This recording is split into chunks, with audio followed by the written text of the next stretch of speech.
I just want to say that sometimes we get confused for our decisions, like self-worth. We don't know about self-worth कि हमारा decision ठीक है, हम ये decision ले लें because of society, because of parents' pressure. We think that हाँ we should do that. क्योंकि हमारे parents जो होते हैं हमारे first well-wishers होते हैं, तो वो बताते हैं कि बेटा तुम्हें कुछ नहीं पता है, हम बता रहे हैं वैसे चलो, because you are not experienced in your life. Right. So is it true that कि वो बोल रहे हैं तो हम करें, हम experienced नहीं है? आपको क्या लगता है? Because मेरी एक शादी थी, उसमें divorce हो गया. Okay. After that I got married.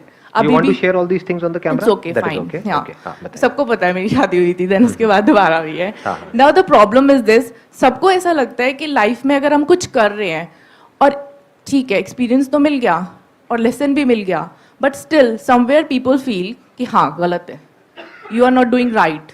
आप में से कितने चाहते हैं ये हो आज के सेशन का टॉपिक? कैसे अपने अंदर से पॉजिटिविटी को अंदर जनरेट से करें? हमेशा ऐसे चार्ज रहे कि कोई कुछ भी बोले हमें कोई फर्क नहीं पड़ता, हमारा डिसीजन हमारे लिए इंपॉर्टेंट है, that's it. Right. That's what. ऐसा कैसे हो? हाँ. तो ऐसा होने का जो सबसे पहला स्टेप है वो ये है कि हमको क्लियर होना चाहिए सबसे पहले कि जो हम करना चाहते हैं, are we absolutely clear about it? No. और अगर हमारे अंदर से आ भी रहा होता है तो हम इतना श्योर नहीं होते उस डिसीजन को लेकर के. हाँ, कहीं ना कहीं 50-50. हमारे खुद के अंदर भी एक डाउट होता है. जब वो डाउट होता है तो हम बीच में पिस जाते हैं. एंड समटाइम्स वी थिंक कि अगर हमने ये डिसीजन ले लिया, in case we got failure, हाँ तो Then- क्या होगा? या That exactly, is what then it we is. Will से देखो हमने कहा था ना इस ऐसा होना था. हाँ, तो लोग सही प्रूव हो जाएंगे और हम गलत प्रूव हो जाएंगे. Yeah. तो कहने का मतलब है अगेन द पॉइंट इज कि हम एब्सोल्युटली क्लियर नहीं है कि हमें क्या चाहिए अपनी लाइफ से. अगर हम बिल्कुल क्लियर हो जाए किसी भी चीज को लेकर के, फॉर एग्जाम्पल अगर do you drink, do you smoke? No. No. Okay, कैमरे में तो यही बोलना ठीक रहता है.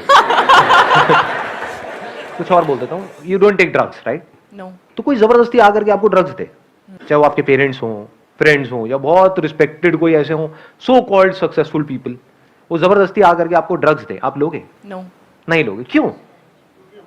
वहां पे कंफ्यूजन होगा, नहीं होगा. अंदर कोई कॉन्फ्लिक्ट होगा, नहीं. कोई डर होगा कि कल को मैं गलत प्रूफ हो गई तो क्या होगा? नहीं. नहीं होगा ना. यू आर एब्सोल्युटली क्लियर कि नहीं तो नहीं. बस. और अगर कोई आकर के कोई अच्छी चीज देगा, फॉर एग्जाम्पल आपको प्यास लगी और पानी दे रहा है, वो भी फिल्टर का है, और वो कह रहा है पी लो, तो क्या वहां पे कोई डाउट होगा नहीं. कि मैं इसको पीऊं या ना पीऊं? तो ऐसा क्यों हो पा रहा है? क्योंकि दोनों ही सिचुएशंस में आप एब्सोल्युटली क्लियर हो कि मेरे लिए सही क्या है और दूसरा मेरे लिए गलत क्या है. Once we are absolutely clear कि मुझे अपनी लाइफ से क्या चाहिए और क्या नहीं चाहिए, तो दुनिया की कोई ताकत हमको हिला नहीं सकती. मतलब कि अगर कोई क्लियर नहीं है कि नहीं मुझे ड्रग्स नहीं लेनी है, और फिर अगर बाहर से उसके फ्रेंड चाहें तो उस पर हावी हो सकते हैं. अरे ले ले, क्या हो गया? अरे ये ड्रग्स नहीं होती, गांजा है, ड्रग्स नहीं है. समझ पा रहे हो मैं क्या कह रहा हूं? एग्जैक्टली. कि वो उसके डिसीजन को इन्फ्लुएंस कर सकते हैं क्योंकि वो बंदा खुद क्लियर नहीं है. या सामने वाला ये सोच लेता है कि हाँ ये इंसान क्लियर नहीं है, मैं इसको हिला सकता हूँ. सोच नहीं लेता, उसको पता होता है. हमको सबको पता होता है. डू वी नो और वी डोंट नो? जब आपको पता है कि ये जो आपका फ्रेंड है या जो भी आपकी Yes. फ्रेंड है, रिलेटिव है, कौन है जो अंदर से कंफ्यूज्ड है और पता कौन है जो बिल्कुल क्लियर है कि ये बंदे को तो कुछ भी बोल लो, टस से मस नहीं होने वाला, तो उसको बोलने का फायदा ही नहीं है. ऐसे लोगों को दुनिया कुछ बोलती भी नहीं है क्योंकि पता है वो सुनेगा ही नहीं, वो अपनी धुन में आगे बढ़ता चला जा रहा है. और जिसका पता है कि ये तो बड़ा ही फ्रेजाइल है कि अगर बोलेंगे तो इसको फर्क पड़ेगा या तो ये रिएक्ट करेगा या फिर इसको बुरा लगेगा तो उनको मजा आएगा, अगर आपको बुरा लगेगा तो आप समझ गए, या फिर आपको नीचे गिराएंगे तो आप इंसल्टेड फील करोगे.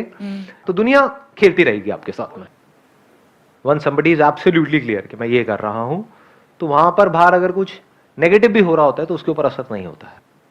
अंदर से हम खुद हिले हुए होते हैं तो सब कुछ हिला पड़ा होता है. मेरे सारे सेशंस यहीं पर बार बार इशारा कर रहे हैं. अगर आप ध्यान से मेरे सेशंस को देखोगे, हमको चाहे अंदर से पॉजिटिविटी जनरेट करनी है, चाहे बाहर जो पीयर प्रेशर है उसका हमारे ऊपर असर ना हो, चाहे अंदर से हम बिल्कुल क्लियर हो जाएं कि मुझे क्या करना है क्या नहीं करना है. इसका फर्स्ट स्टेप क्या है? इसको और सिंपल करूं, अभी आप किस में बिजी हो 24 घंटे? बाहर जो आपकी लाइफ में प्रॉब्लम्स हैं उसको सॉल्व करने में, या जो अंदर हो रहा है उसको सॉल्व करने में? कि मेरे को गुस्सा आ रहा है या मैं परेशान हूं, तो किसकी वजह से परेशान हूं? अपनी वाइफ की वजह से, अपने हस्बैंड की वजह से, अपने पेरेंट्स की वजह से, अपनी जॉब की वजह से, लोगों की वजह से. ऐसा होता है नहीं होता है? और जैसे ही आप ये सोचते हो, अब आप फंस गए. अब आप क्या करोगे? अब आप सोचोगे अपनी वाइफ को बदलने के बारे में, जो आज तक कोई नहीं कर पाया इस पूरी दुनिया में. इम्पॉसिबल टास्क पे आप निकल जाओगे। मेरे सेशंस भी देख रहे होगे तो ये नहीं सोचोगे कि अच्छा इसको मैं अपने लाइफ में कैसे अप्लाई करूं, कि हाँ ये सेशन तो अपनी वाइफ को दिखाना ही पड़ेगा, ये उसी के लिए है। तो पहला स्टेप समझ में आ रहा है हमको? क्योंकि अगर ये पहला स्टेप ही नहीं समझ आया, बिकॉज ये जो लिखा हुआ है डिस्कवर योरसेल्फ, तो सब बेकार है। जब भी आप दुखी हो रहे हो तो आप समझ जाओ आपका ध्यान बाहर भटक रहा है। अपनी वजह से कौन दुखी होता है? कोई नहीं। दुख की सिर्फ दो जड़ है, रिलेशंस और पोजेशंस, दोनों बाहर हैं। और बताओ दुख की तीसरी जड़ कौन सी है? नथिंग जी। तो अंदर ध्यान को मोड़ देने का मतलब क्या है? बारीकी से समझ लेना कि रिलेशंस और पोजेशन से मेरा क्या रिलेशन है। यानी आप अंदर की दुनिया को समझने की कोशिश कर रहे हो, यानी कि अपने एक्सपीरियंसेस से सीख रहे हो। ऐसा हम बोलते हैं बट कभी भी करते नहीं है। हम एक ही गलती को बार बार रिपीट करते हैं। हम एक गलती करते हैं, उसकी वजह से दुख होता है। कोई झूठ होता है, उसको सच मान लेते हैं, उसकी वजह से दुख होता है। फिर वही गलती बार बार रिपीट करते हैं और दुखी होते चले जाते हैं। फिर डिप्रेशन में चले जाते हैं, फ्रस्ट्रेटेड हो जाते हैं, एनर्जी धीरे धीरे खत्म हो जाती है। उस सबकी जड़ क्या है? अगर मैं आपको एक लाइन में बताऊं, एक ही गलती आप रिपीट करते चले जा रहे हो। वो गलती क्या है? झूठ को सच मान लिया है। तो जैसे ही उस झूठ का सच हमारे सामने आता है, यानी हमको रियलाइज होता है कि ये तो झूठ है, हम दुखी हो जाते हैं। आपको समझ आ जाए कि क्या झूठ है क्या सच है, तो कहीं कोई प्रॉब्लम ही नहीं है, बिल्कुल तेजी से आगे बढ़ोगे, कोई कंफ्यूजन ही नहीं है। डिसअपॉइंटमेंट कभी भी हाथ नहीं लगेगा। बारीकी से समझते चले जाओ जो बातें मैं बोलने वाला हूं। ये नहीं कि सुनते ही आप कहोगे नहीं ये तो बकवास है। मुझे पता है क्या आएगा आप लोगों के माइंड में। सच सुनने की आदत नहीं है ना, झूठ ही हमको सच लगता है। मैंने क्या बोला, ये बात, इसकी गहराई आप देख पाए?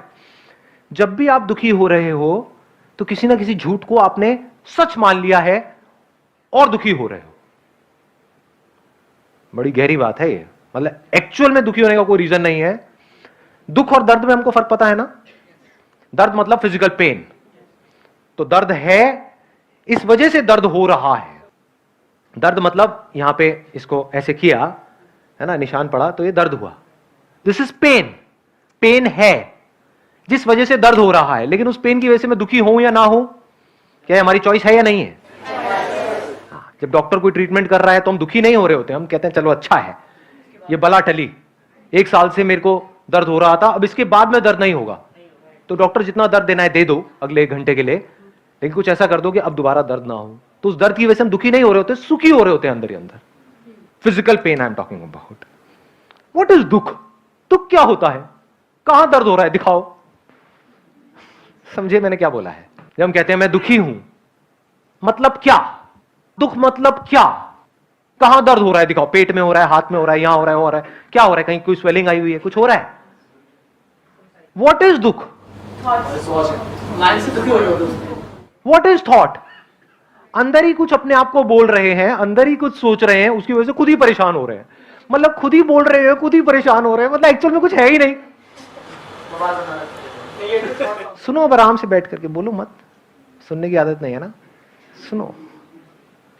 पतियों को है, फिर भी कुछ लड़के बोल रहे हैं, शादी नहीं हुई क्या?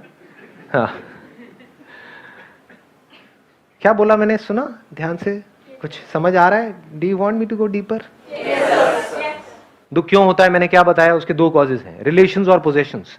क्या कभी हमने समझने की कोशिश करी रिलेशन सच है झूठ है? जैसे यहाँ पे स्टेज है, स्टेज के ऊपर कोई प्ले चल रहा है, कोई एक्ट कर रहा है, मान लो एक लाश का, और उसको ये गलतफहमी हो जाए कि मैं लाश हूं, अब उसको कौन बचाएगा? एक्चुअल में उसको कोई दर्द नहीं हो रहा है, वो लाश भी नहीं है, वो जिंदा है, उसके ऊपर कोई फर्क भी नहीं पड़ रहा है लाश बनने का। वो क्या कहे? मैं तो मर गया, मर गया, मर गया, मर गया, मर गया, हो गया दुखी। इसको दुख बोलते हैं। या प्ले में वो किसी से अलग हो जाए, वो क्या कहे? मैं अलग हो गया, अब मेरा क्या होगा? तो क्या वो रोल सच है या झूठ है? झूठ है, नौटंकी चल रही है, कुछ नहीं, एक्चुअल में कहीं कुछ नहीं हो रहा है। समझे? वो हस्बैंड बन थोड़ी गया उसका, जबकि उसका हस्बैंड तो कोई और है इन सो कॉल्ड रियल लाइफ, जिसको हम रियल बोलते हैं। यहां तक तो हमको समझ आता है। रियल लाइफ में जिसको भी हम रिलेशनशिप बोलते हैं, रिलेशंस और पोजेशंस, जिसकी वजह से हम दुखी होते हैं, वो क्या है? कभी हमने समझने की कोशिश करी? व्हाट इज अ रिलेशनशिप, जिसको हम रिलेशन बोलते हैं? आप हस्बैंड हो या हस्बैंड का रोल प्ले कर रहे हो? अच्छा, ऐसा हम सोचते हैं।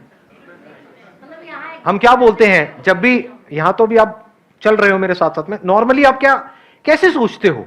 कुछ थोड़ी सी नौटंकी हुई, अलग अलग रिलीजन्स की अलग अलग तरह की नौटंकियां होती हैं, उसके बाद में कहीं घुमाया, ये किया वो किया, चलो जी अब आप दोनों हस्बैंड वाइफ हो गए। तो क्या वो हस्बैंड हो गया? आदमी से पति बन गया? तो जब डिवोर्स हो गया तो क्या पति मर गया? तो सच क्या है, आदमी या पति? तो ये पति क्या है? माना ही है। एक्चुअल में क्या हुआ है? अरे ये बात समझे?